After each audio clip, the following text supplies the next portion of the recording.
কর্মসংস্থান তো নেই, দ্বিতীয়ত কথা হচ্ছে যে বেকারদের যে মেরুদণ্ড, সেই মেরুদণ্ডটাকেও ভেঙে দিচ্ছে। তো শিক্ষা শেষ, চাকরি শেষ, ওয়েস্ট বেঙ্গলের সব শেষ। রাজ্য বাজেটে ১,৫০০ টাকা করে বেকারদের জন্য ঘোষণা করা হলো ভাতা হিসাবে। এই নিয়ে কি বলবেন আপনি? এটার মধ্যে একটা ব্যাপার আছে, যেমন মানুষকে পঙ্গু করে দেওয়া, মানুষকে কোনো সুস্থভাবে বাঁচার কোনো রাস্তা নেই। কেউ সুস্থভাবে বাঁচতে পারবে না। ওরা মোটা অঙ্কর টাকা খেয়ে যাবে নেতা মন্ত্রীরা, তোমরা কিছুই পাবে না। তোমরা শুধু ১,৫০০ টাকা নিয়ে বসে থাকো, ভোট দাও, ওরা রাজত্ব করবে, ওরা ভিআইপি হয়ে যাবে, ওদের লাগালো পাবে না, চাকরির জন্য কিছু বলতে পারবে না, তোমার লাইফ শেষ। ১,৫০০ টাকা করে দিচ্ছে মানে তোমার লাইফ শেষ। আর কিছু তুমি চাকরির আশা করতে পারবে না, কারণ তোমার নামে একবার রেকর্ড হয়ে যাবে। বন্ধ করে দেবো, আর কিছু না। তোমার রেকর্ড হয়ে যাবে, তুমি ১,৫০০ টাকা নিচ্ছ, ওর রেকর্ডে থাকবে। বুঝেছো? এই হলো মূল কথা।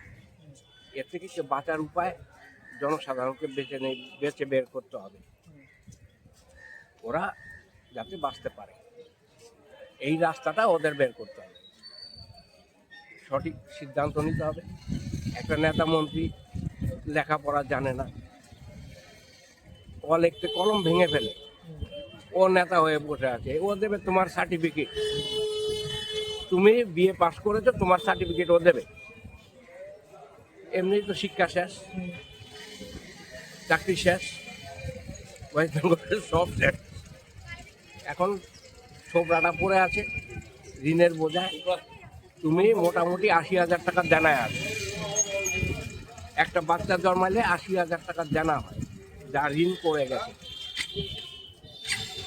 ওয়েস্ট বেঙ্গল যা ঋণ হয়েছে তাতে ৮০,০০০ টাকা দিতেই হবে, ওর থেকে বাঁচার কোনো উপায় নেই। রাজ্য বাজেটে ১,৫০০ টাকা করে বেকারদের জন্য ভাতা ঘোষণা করা হলো, এটা নিয়ে কি বলবেন? বিষয়টা হচ্ছে যে একটা রাজ্য সরকারের যা প্রয়োজন সেটা হচ্ছে যে বেকারদের যাতে বেকাররা যদি সকার হতে পারেন, সেটাই তার করণীয় কর্তব্য। কিন্তু দিনের পর দিন বেকাররা সকার হওয়া তো দূরের কথা, দিনের পর দিন দেখা যাচ্ছে যারা চাকরি করছিলেন তারাও চাকরি হারাচ্ছেন।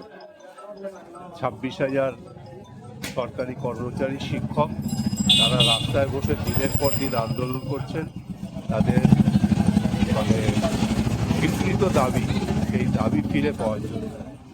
তারা চাকরি করছিলেন, এবং শুধু তাই না, এই ২৬,০০০ চাকরি যারা করছিলেন তাদের তো পরিবারও ছিল।